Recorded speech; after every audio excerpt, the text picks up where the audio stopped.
This episode is brought to you by Vital Farms. Isn't it bullshit to have to question where your food comes from? At Vital Farms, you can trace your pasture-raised eggs all the way back to the source, the pasture. On the side of each pasture-raised carton of eggs, you'll find the name of the farm where your eggs were laid. And when you look the farm up on their website, you'll get a peek at all the sunshine, fresh air, and open space the hens enjoy. Learn more and find out where to buy them at vitalfarms.com. Vital Farms, keeping it bullshit-free. Hey guys, welcome to this week's podcast episode. And today I've got a really fantastic guest, Sophie Deslauriers, and she's from Toronto. She's a love and money coach. And I know for all the physicians out there, we're going to talk about healing from the past, reclaiming your power, the law of attraction, building wealth. It's going to be a great discussion on spiritual, emotional wellness. And I'm happy to bring her onto the stage. So Sophie, welcome. Thank you so much, Christopher. I'm happy to be here. Yeah, so you have a really powerful story. So tell the audience about it, and we'll dive right into it. Sure. So I spent most of my career working in the corporate world, working for very large organizations across North America. Companies like BlackRock, iShares, US Cellular, big banks in Canada like Bank of Montreal, CIBC. And my mandate was to teach and train the leadership body, the sales leadership body, so the VPs of sales, the directors of sales, the sales managers, how to be more coach-like in their approach so that they could motivate their staff to align to the strategic vision and to go out there and get more business and close more business. And then I would train the sales teams in the specific communication and sales and negotiation skills. And that was a fabulous part of my career. I got pretty burnt out being in the corporate world around the age of 39. And then I started doing my own events. Fast forward a few years later than that, I went through a divorce. I was married for 18 years. We consciously decided to get a divorce. We just grew apart. It actually does happen. Our values and needs and what we wanted out of life changed. During that time, my divorce took about 18 months. During that time, I was diagnosed with breast cancer. I had stage 1 breast cancer. I had repartnered during that time, and the doctors told me that I was not a candidate for chemotherapy, which made me happy, but they wanted me to do tamoxifen and 25 radiation treatments. And at that time, I was 42 years old. I had lived a pretty extravagant lifestyle. You know, I had built a thriving coaching practice in the corporate world. My ex-husband and I had built a big business. I used to travel a lot. There's not really anything else I really wanted to do in my life. I'd been to several countries, seen several beaches, been to fancy restaurants, but I hadn't had the experience of being a mother. And so I really wanted to at least try. I thought that it would be a very big regret for me if I didn't try. It was okay for me not to get pregnant, but it wasn't okay for me not to try. I was okay. I'm the type of person who's okay to live with failure, but I'm not okay to live with regret. And that would have been a big regret for me. So I told the doctors that I was not going to do treatment. They were not that supportive, to be honest with you. And at the time I did ask my doctors, like, what's the radiation treatments? They said gave me a 15% benefit that the cancer wouldn't come back. And so I asked them what the chances were the cancer would come back if I completely changed my lifestyle. And they said that just wasn't something that they took really into consideration. It wasn't scientific. They couldn't put that into the mathematical equation. So I told the doctors that I wanted to get pregnant. They sat me down and said that getting pregnancy was a threat for the recurrence of cancer. We had to have some very serious conversations about what it would look like to be a pregnant woman if the cancer came back. And I decided to go for it anyways. It was the one thing that I wanted to try for in my life. I knew that at 42, 43-ish years old, that had I gone forward with 2 years of tamoxifen, 25 radiation treatments, I would then be 44, 45 years old. My body would have gone through so much more stress and trauma. And I didn't believe that I would be able to get pregnant after that type of treatment. And I really did believe that they told me I had a 30% chance that the cancer came back systemically, and radiation would take that down to 15%. I just didn't think that doing that type of treatment for a 15% benefit was worth it for me. So I went for it. 8 months after my lumpectomy, My partner and I were blessed with a baby boy. I had a brilliant pregnancy. I was monitored by the fertility clinics because of my age. I'm considered a geriatric woman trying to get pregnant. Fertility treatment was a contraindication for me because I was an estrogen dominant cancer. But they monitored me. And because it was the pandemic, one of the benefits of it was that I've never really waited in line for anything. It was just, I was seen pretty quickly.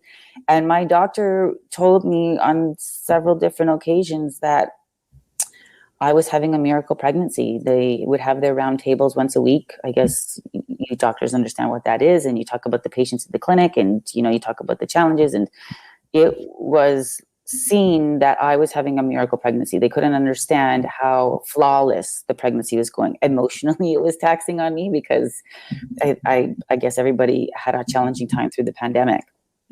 But you couple that with being pregnant and it, the fear of it and all that, it had its impact. So yeah, my story is one of resilience and personal power. And I came out of retirement from my coaching and mentorship career because yes, I can train in sales and leadership. Yes, that's in my background, but I fundamentally believe that the amount of personal strength and personal power it took for me to stand in the eye of the storm of the tornado through a divorce after 18 years to go for more out of life. And then at the same time, stand in the eye of the storm of a second tornado and look cancer straight in the eyes and move forward and go for what my dream was, and to consciously create with the power of the universe behind me to make that happen for myself is a much more powerful story and a much more powerful offering that I have to the world. And that's something that I really want to share with people because I believe there's a lot of people in fear for whatever reason that is, and they want to consciously create the life that they want. And sometimes hearing a story like mine can empower someone, cause them to step up. And yeah, so that's why I'm here. Thank you so much for having me on your show. I really appreciate the opportunity. Yeah, it's quite an inspiring story. And one thing we can talk about is just empowerment and resiliency. And, part of that is talking about forgiveness. And Yes. like my niece and nephew, they're like kids and they're lighthearted. But then my grandma or whatever, older relatives, they're like heavy and, burdened and, all this emotional trauma, So why is forgiveness important and how does it affect your overall health and confidence? Well, forgiveness isn't necessarily about condoning the behavior or releasing the other person in any way. It's not about forgetting the incident, whatever that incident is. And I just want to take a minute to step back for a second. I mean, I think the older generations, they are carrying a lot of generational trauma that's been passed down. And so some of what they're dealing with is their own stuff to forgive. And some of what they're dealing with is conditioning and what their parents taught them and what society has taught them to believe. And so I think forgiveness in that respect happens twofold, right? What's your my lived experience thing to forgive? And then what happened generationally or societally, culturally, historically, that needs to get forgiven as a collective. So there's two different ways to look at it. Why I think it's important, regardless if it's a lived experience or if it's a generational experience, is because it gives you peace and it gives you new energy and it gives you freedom. See what happens when we're holding on to a wrong, like we're holding on to something that we feel we were done wrong by, is it creates resentment and it can create negative self-talk. It can create anger. It can create grief. And all of those negative emotions, they can put you into a loop, and that loop can spiral you. And if you get stuck inside of that kind of a loop, it can have some serious negative impacts on your health. So if we want to talk about why forgiveness is important, one is for your own aliveness, for your own health, for your own mental well-being, for your own capacity to be able to sleep at night, for your own ability to tap into your full potential, your full new energy to create whatever it is you want to create. Because holding on, it's like weight in the body. It's like walking around with 50 pounds or 100 pounds or 150 pounds, and it just drags you down, and it actually, I feel like, stops you from really getting what you want out of life. I love this idea because I think what you're describing, because Oprah said you don't condone it, but you don't forget it, you just let it go, which is it's like a dichotomous concept. It's like you you acknowledge that it happened. It's not okay, but you let it go. And it's like these two like opposing forces. Yeah. The other question is, so is forgiveness an event or is it a process? I think it's a process. I think that's a great question. Like, I don't think it's necessary. Okay, so maybe it could be both. I'd like to retract that. Maybe it could be both. And here's why maybe it could be both. You could be somebody who has so much personal power and the ability to process your emotions quickly such that something happens and you can just like breathe it in, breathe it out. It's done for you.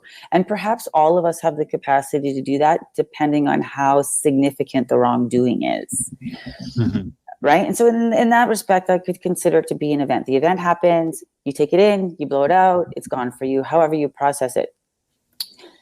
And I do believe you have to feel it, to heal it, to release it. So if it's something that you've been holding on to for a long time, or it has a huge impact on you, like in my instance, divorce after 18 years and cancer, just my own forgiveness of myself. It could take you some time to really process all of your emotions. And I don't think that you need to necessarily speed that up. I think there's value in feeling all of your emotions through it. The reason I say that is because I feel that's where all the learning is. So as you start to process your emotions, you can start to understand and ask yourself questions like, why did this happen? How am I responsible for this happening? What was my partake in this? And then you can start to get answers. And then you can start to see, okay, what would I do differently next time so that that doesn't happen? And then you can take that learning and like it's a code and then implant it into your mind and have it be something that you do differently next time, like in your visualization process. So I think it can be both. I think it can be an event. It happens very quickly. And I think it can be a process. And I think inside the process, you can actually reprogram how you would address and handle a similar situation in the future, such that you don't need to forgive because it doesn't have that same emotional charge. What is this idea of, basically people holding grudges or they can't let go, or like people just say, just let it go. What's the issue going on with people that can't let go or just hold grudges for like 20 years, 30 years? Well, what's going on there? That I think that's it's interesting, it's valid, and it's a challenging question to answer, right? Because it's so personal from person to person. So I'll generalize for you. Sometimes, like in clinical terms, I'm not a clinical psychologist or therapist by any means, but if I was to use that type of language, I might say they are developmentally stunted in some way. So they're like developmentally, their emotional intelligence, their capacity has been stunted by some particular trauma when they were young. So that might hinder their ability to let go because they're coming more from a 5-year-old's mind capacity. I'm not trying to be rude or anything, but really that does happen, right? And so that could really impact someone's ability to let go.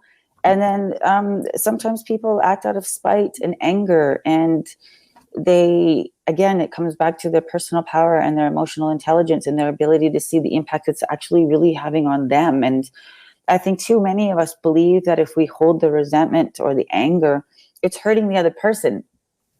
Sure, that person is missing out on a relationship with you. Sure, there's an impact based on how other people in the system, family system or societal system might see them. But ultimately, in my opinion, I think you're hurting yourself the most, again, because that type of negativity in your body can create disruption and disease. And then ultimately, it really can make you sick.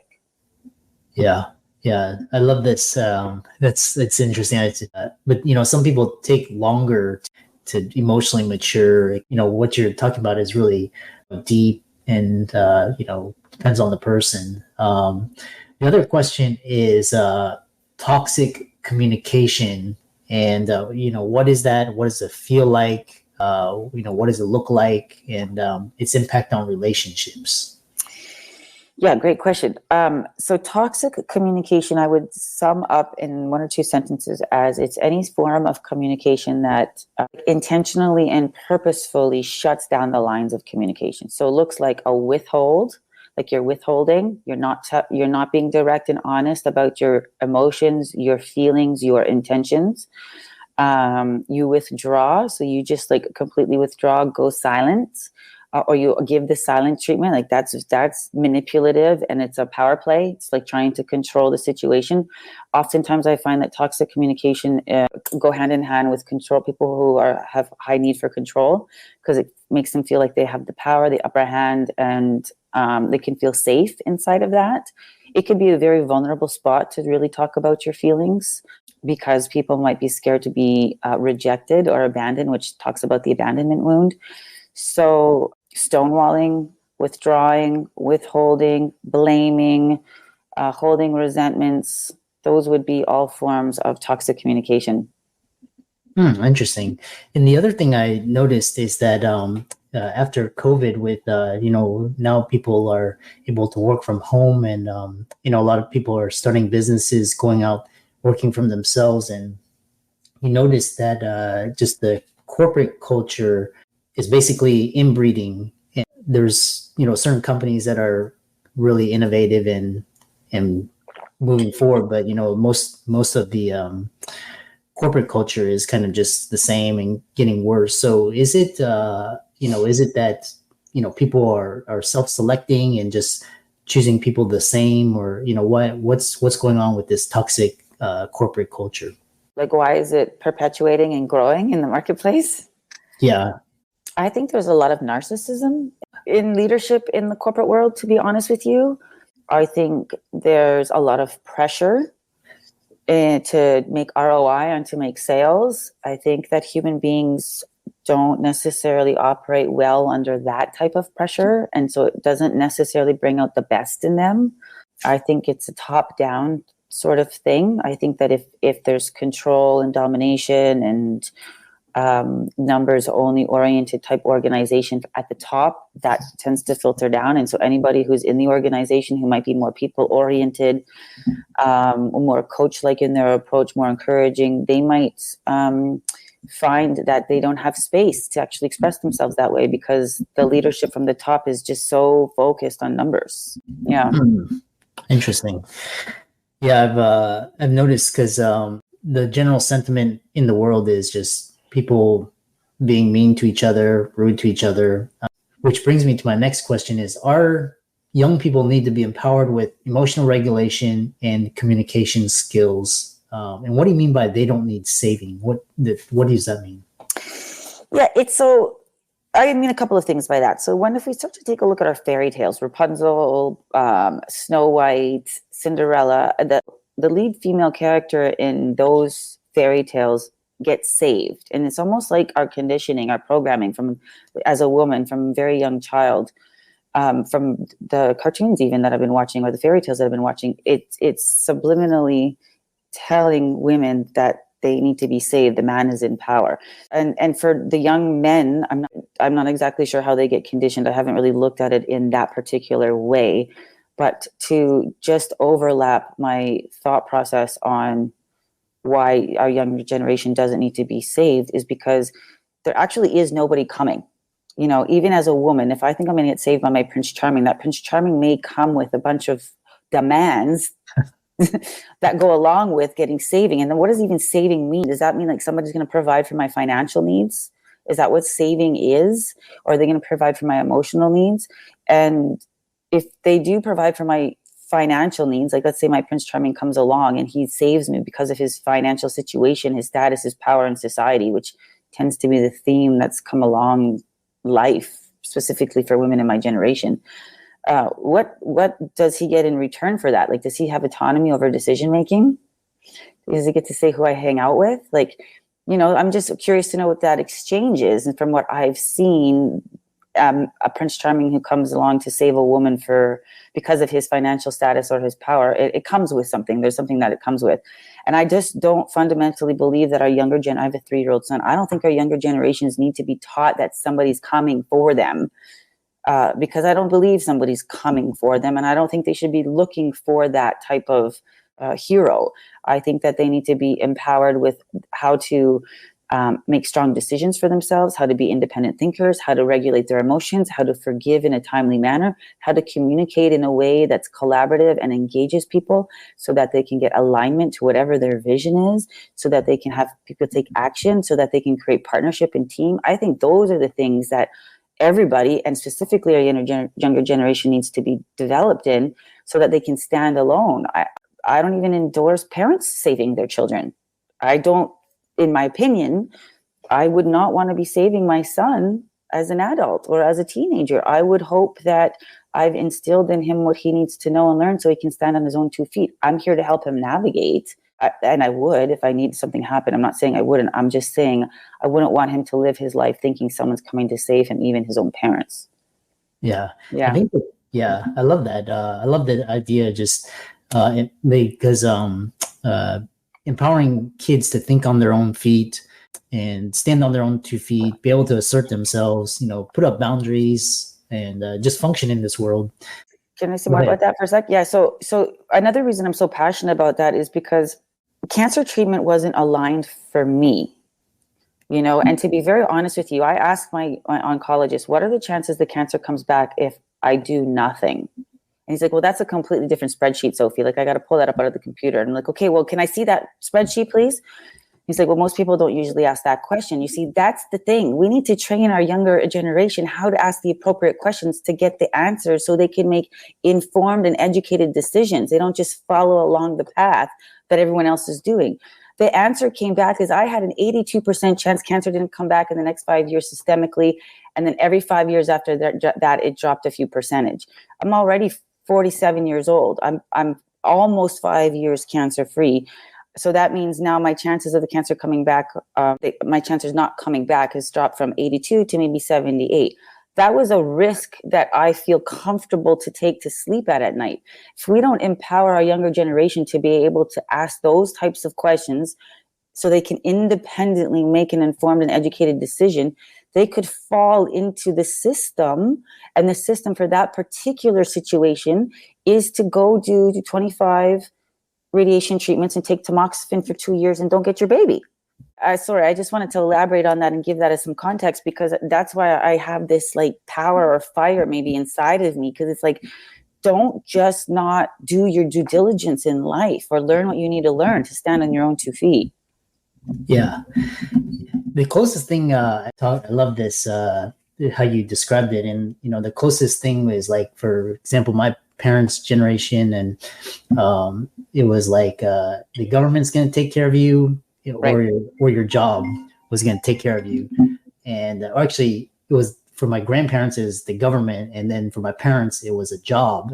But I keep telling my offspring and it's like, nobody's going to save you. You have, if you're going to depend on the U.S. government for your financial security, you're SOL. Yeah, no, 100%, because the U.S. government's running out of money, and corporations, they cut people. Yeah. Like you just press delete on your keyboard. Yeah. Yeah, it's true. I'm happy you're selling that to your kids. It's important. So, I love this conversation. You have really an interesting view on things. How can people contact you, follow you, reach out to you, check you out on social media, etc.? Thank you so much. Just my email is probably easiest. It's S as in Sam, D as in David, at Sophie, SOPHIE, talks, TALKS.com. That's SD@sophietalks.com. And Instagram is where I post most of my insights.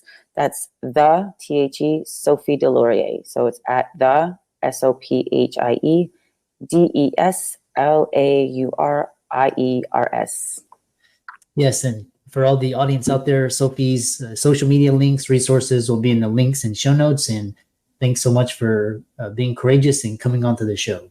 Yeah, thank you for having me. It was a good time.